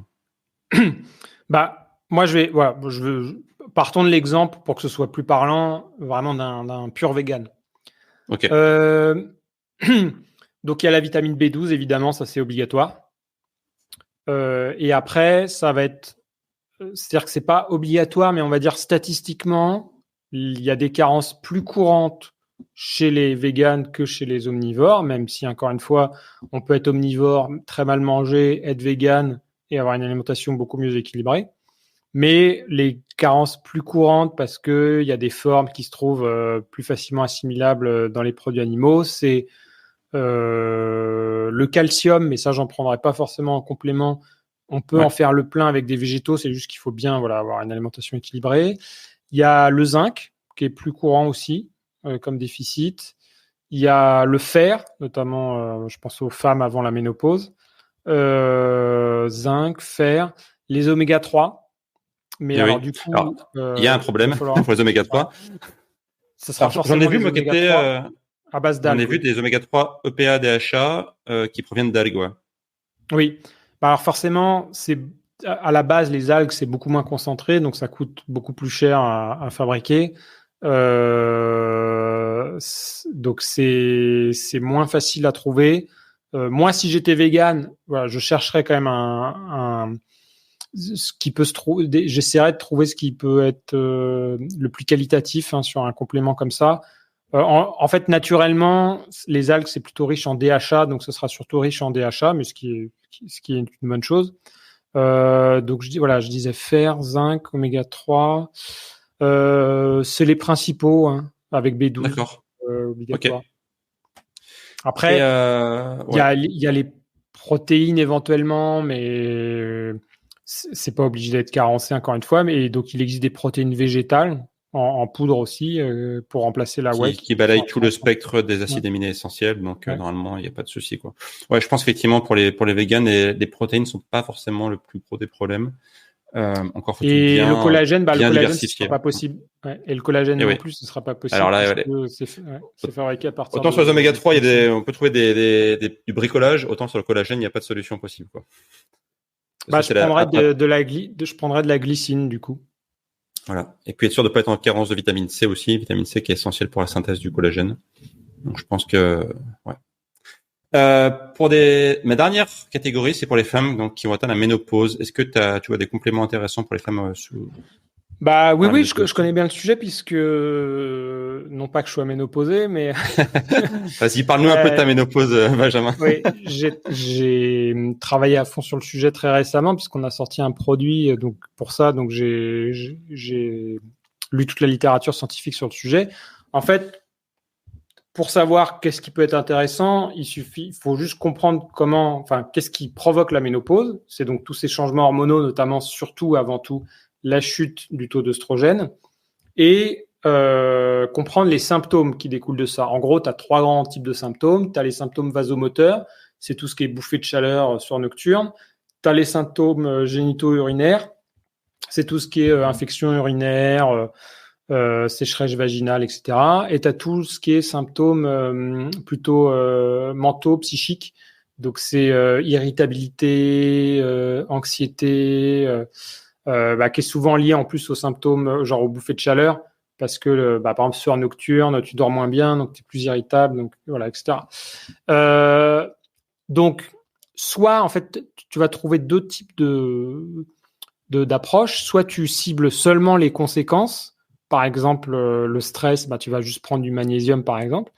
Soit tu essayes de cibler les causes. Et pour cibler les causes, forcément, soit tu as, mais là c'est vraiment réservé, donc c'est avec son médecin, c'est réservé aux cas les plus sévères en général, c'est un traitement hormonal substitutif. Soit du côté des compléments, tu as des compléments, tu as des plantes qui contiennent ce qu'on appelle des phytoœstrogènes, notamment des isoflavones, qui vont agir sur les récepteurs d'œstrogènes et qui donc peuvent, à la source, diminuer en partie les symptômes de la ménopause, notamment tout ce qui est bouffée de chaleur et sueur nocturne. Donc c'est pour ça que je sais que les hormones, ça peut faire peur. Et il y a un peu une incompréhension à ce niveau-là, sachant que les isoflavones, enfin les phytoœstrogènes, il y en a dans plein d'autres aliments, hein, notamment le soja, les graines de lin, Oui. etc. On en mange tous les jours, hein, donc il ne faut pas en avoir peur. Et donc c'est pour ça que j'ai vu beaucoup de marques qui affichent sur leurs compléments ménopause sans hormones. Alors déjà, c'est pas forcément vrai si on regardait vraiment dans le détail. Et surtout, si le but c'est d'être efficace, au contraire, il vaut mieux mettre une plante qui apporte des isoflavones. Alors, il peut y avoir le soja. L'une des plus connues, qui est celle qu'on a choisie nous, c'est le trèfle rouge. Le trèfle rouge, il y a beaucoup d'études qui montrent son efficacité pour réduire les symptômes de la ménopause. Après, tu as une autre plante qui a beaucoup d'études pour elle sur son efficacité, c'est l'actéa grappe. Donc vraiment, pour moi, trèfle rouge, actéa grappe, c'est les plantes les plus intéressantes. Il faut qu'elles soient, bien sûr, en bonne concentration pour être efficaces. Et après, si tu veux traiter plus les symptômes style baisse de libido, qui est aussi un autre symptôme courant lors de la ménopause. Tu as le fenugrec qui est très intéressant. Notamment, nous, on a un fenugrec breveté, donc c'est-à-dire qu'il y a eu des études spécifiques qui ont été faites avec cette forme-là, qui a montré une vraie amélioration de la libido chez les femmes ménopausées. Donc voilà. Donc moi, j'irais sur une formule spécifique qui vise vraiment la source des causes des symptômes de la ménopause. Et ensuite, sur cette base, tu peux rajouter des produits plus ciblés, suivant si tu as encore des symptômes. Par exemple, si tu as un corps très stressé, tu peux prendre du magnésium. Si tu as encore des problèmes de sommeil, tu peux prendre de la mélatonine ou une formule dédiée au sommeil. Si tu as plus de problèmes, ce qui est le cas de la plupart normalement des femmes ménopausées, la ménopause augmente beaucoup les facteurs de risque d'ostéoporose et cardiovasculaire. Donc là, sur le long terme, je dirais que c'est presque pour toutes les femmes ménopausées. Moi, je mettrais oméga 3, vitamine D. Donc voilà, un peu pour un tour d'horizon sur la ménopause. Super intéressant tout ça. En tout cas, merci Benjamin de nous avoir partagé tout ton savoir sur tous ces compléments. C'était vraiment super intéressant.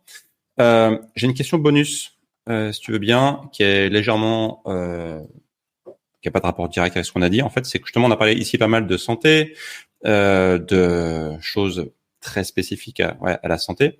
Et moi, je vois, en fait, on fait à peu près le même métier, on va dire, vraiment sur la partie YouTube, c'est-à-dire vulgariser la santé pour la rendre accessible à tout le monde. Beaucoup de gens, en fait, estiment qu'on n'est pas forcément légitime à parler de santé parce qu'on n'est pas médecin. Est-ce que toi, tu aurais une réponse un peu type à donner à tous ces gens qui disent, pourquoi vous parlez de choses que finalement, vous n'avez même pas fait d'études sur le sujet, quoi? Alors, ça dépend de quoi on parle. Si c'est de l'information ou si c'est faire un diagnostic et donner des conseils individualisés où là, on dépasse la ligne rouge. Donc, si c'est juste à titre informatif, le plus important, c'est d'exiger, comme on le disait au tout début, c'est pas forcément qui parle, c'est toujours mieux. Hein. Attention, hein, pour moi, un monde idéal, ce serait un monde où tous les professionnels de santé ont un niveau de connaissance au top sur tout ce qui est prévention. Le plus important, c'est, comme je le disais, c'est sur quoi on se base pour comme source pour supporter ces dires. Si tu dis, je sais pas moi, le collagène, ça soigne les articulations, ok, mais je vais pas te prendre pour argent comptant ce que tu me dis. Montre-moi les études sur lesquelles tu te bases. Est-ce que c'est vraiment des études qualitatives ou pas? Voilà. Donc pour moi, le plus important, c'est pas qui parle, c'est sur quelle source on se base. Et malheureusement, il faut être honnête aussi, il y a énormément de gens qui parlent de nutrition ou de santé sur les réseaux et qui déclarent des choses, je sais pas, extraordinaires, genre le jus de citron te détoxe. Ça fait maigrir. Voilà, ou ça fait maigrir. Mais qui sans jamais apporter la moindre preuve. Et en fait, voilà, c'est pour ça que là, les gens, après les professionnels de santé... Si, la source, c'est ma cousine... La source, c'est ma cousine a essayé, ça a très bien marché pour elle, donc c'est que c'est vrai. Voilà. Et donc, je comprends parfaitement les professionnels de santé qui peuvent en avoir marre de voir des gugus raconter des bêtises sur les réseaux. Ça, je comprends. Malheureusement, je connais aussi des professionnels de santé, notamment des médecins médiatiques qui peuvent raconter aussi des bêtises sur... on a des noms, hein. On dira pas, mais on a des noms. Notamment sur la minceur ou sur les compléments. Donc, notamment, hein, vraiment dans les très très connus sur les réseaux, il y en a qui racontent beaucoup de bêtises. Mais je connais aussi des problèmes de santé, notamment. Je trouve que sur les réseaux, c'est surtout des diététiciennes qui sont les plus actifs, qui font un très bon boulot. Et là-dessus, il y a pas de souci. En toute transparence, moi-même, je suis dans le process. Alors, je sais pas, en tout cas, au moment où on enregistre cette vidéo, on verra ce que ça donne au final, mais je suis dans le process de faire une validation des acquis de l'expérience pour avoir le diplôme de diététicien, justement. Génial. Pour qu'on me pose la question. Mais moi, encore une fois, je me suis fait reconnaître dans cette industrie des compléments alimentaires par justement la qualité de ce travail de vulgarisation et de synthèse d'études scientifiques, de mettre toujours mes sources. Et c'est comme ça que c'est ma crédibilité s'est construite sur ça, quoi. Ok, écoute, très bonne réponse. Merci à toi, Benjamin. Donc, on mettra en description de la vidéo le lien vers ta chaîne YouTube pour que les gens aillent voir toutes les vidéos que tu as fait sur le sujet, où tu vas encore plus loin que ce que tu as dit ici sur ce podcast. Merci en tout cas d'avoir répondu présent à mon appel. Et puis, écoute, peut-être pour un prochain podcast, on pourra refaire une petite émission comme cela sur des sujets peut-être plus précis, ou voilà, on verra. Mais en tout cas, tu es le bienvenu ici pour un prochain épisode. Merci à toi, merci à tous. À bientôt. À bientôt. Salut Benjamin. Salut. Merci d'être arrivé au bout de cet épisode, j'espère qu'il vous aura plu. Si ce podcast vous permet d'opérer des changements sur votre santé, je compte sur vous pour le noter avec 5 étoiles sur votre plateforme de podcast préférée et de le diffuser autour de vous, car c'est la meilleure manière de soutenir notre travail. D'ici là, prenez soin de vous et je vous dis à bientôt pour un prochain épisode.